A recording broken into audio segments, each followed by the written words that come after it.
Welcome back to another Film Geek movie review. Today I'm about ready to hit the road and check out the new comedy Mafia Mamma starring Toni Collette. So what is the plot of this film? Well, from what I gathered from the trailer, Toni Collette plays an American citizen who's just kind of, well, I guess you could say, going through some things at the moment, and then wouldn't you know it, she gets a call from Italy saying that her estranged grandfather has passed away and she needs to come to Rome right now to settle all of his problems and things and business affairs and such.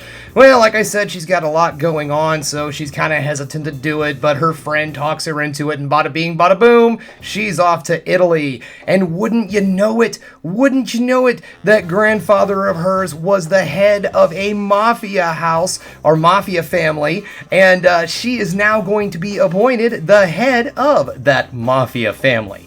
Uh-oh, looks like shenanigans. So this looks like a very typical fish out of water kind of comedy, but there's one difference in this one, and that is it's starring Toni Collette.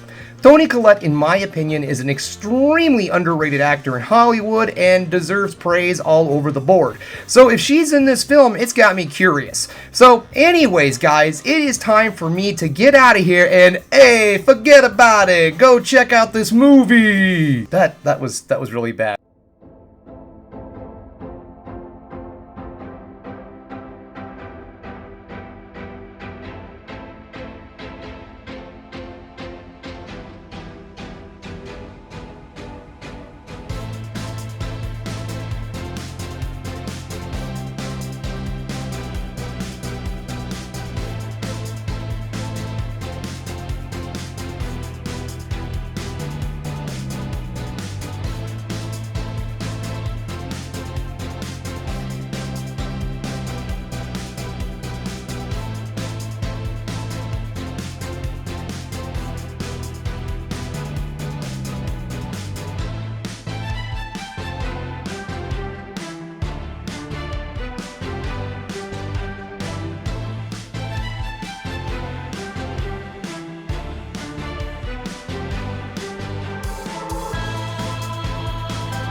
Welcome back, just getting home, and you know what, guys, I did enjoy this movie, I did laugh a lot in this film, but there were some things that I think that could have made this movie a lot better and a lot more over the top. So let's get this started like I like to do. We're going to start things off with the negatives and move into the positives so we can end everything on a high note. The first negative that I would like to say is this film is pretty silly. Not silly in like disaster parody movie kind of silly, not scary movie kind of silly. I mean, just silly. There's some real goofiness and cheesiness in this film. It's like it's trying to be real, but then it throws in some just real outlandishly goofy stuff. Sometimes it works, sometimes it doesn't, but it really does kind of adjust the tone of the film a little bit. Now, one of the things I didn't realize going into this movie was it is an R-rated film. Not that that's a negative, that's just a fact. Now, the thing is that there are some definite moments in this film where there is gore and violence, and I think that if they would have used the gore and violence a little bit more comedically, given us a little bit more of that, I think it would have really helped this movie also in the comedy department. There is a really great scene in this film, and it's a fairly violent fight scene. I'm not going to go into details because I don't want to give you any spoilers, but let's just say that if the film had more moments like that, I probably would have liked the movie a little bit more. Just a little bit more grit and grime would have really pushed this movie over the top a little bit more. It was one of my complaints like the movie Game Night. It just seemed like every moment it had to really push itself into just over-the-top territory, the movie would pull itself back in, although it let itself be goofy as sin a lot, and I don't know why it went that route. Another thing, there is a character in this movie that starts off just fine. I did not mind this character whatsoever, but then near the end of the movie, this character is just annoying, just outright annoying, and again, just kind of throws the entire tone of the film off. The first part of the film, when we're starting to set the scene and we're learning a lot about the mafia and what's going on, there's a lot of excitement in there. And it seems like that just kind of wraps up too soon. And from that point on, the movie just doesn't know what to do with itself. It just kind of flounders there until it gets to the end.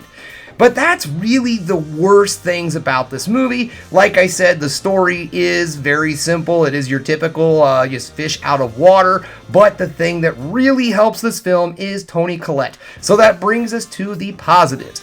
Toni Collette is outstanding in this film. She delivers a great performance with a very likable character, probably one of the most likable characters in the film. And I liked her a lot. I thought that her character, again, if they would have just taken it a little bit further, would have made her character a little bit more, again, have a little bit more teeth to her. And again, I forgot, I'm in the positives. But anyways, Toni Collette does a great job. It just felt like the script was a little limited, but she does very well with what she has.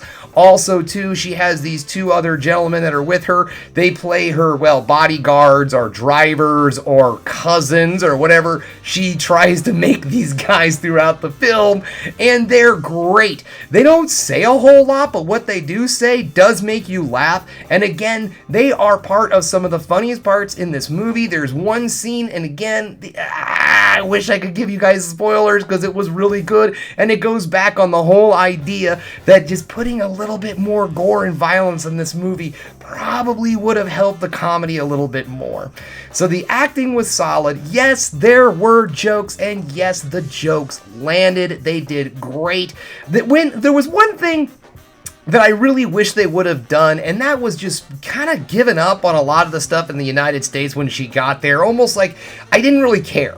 I didn't care what her life was like back in the United States. So once the adventures in Italy really start rolling, I didn't care, and they bring characters back, and you're just kind of like, I don't know why we're doing this, but okay, sure, we can bring some people back into this.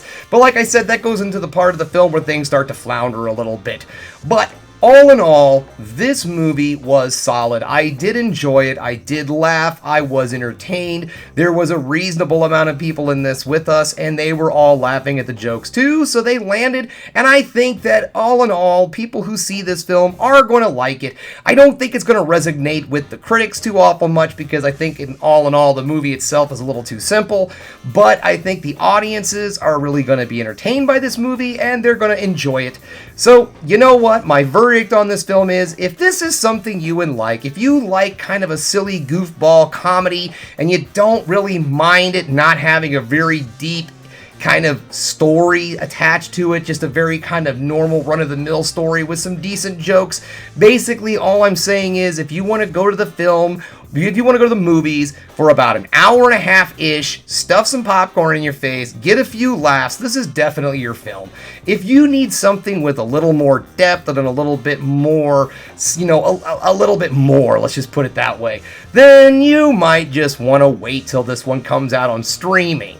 So this one I'm leaving up to you. Like I said, I enjoyed this film a lot. I got a lot of laughs out of it. There were just some things that I wish we could have fixed, but neither here nor there.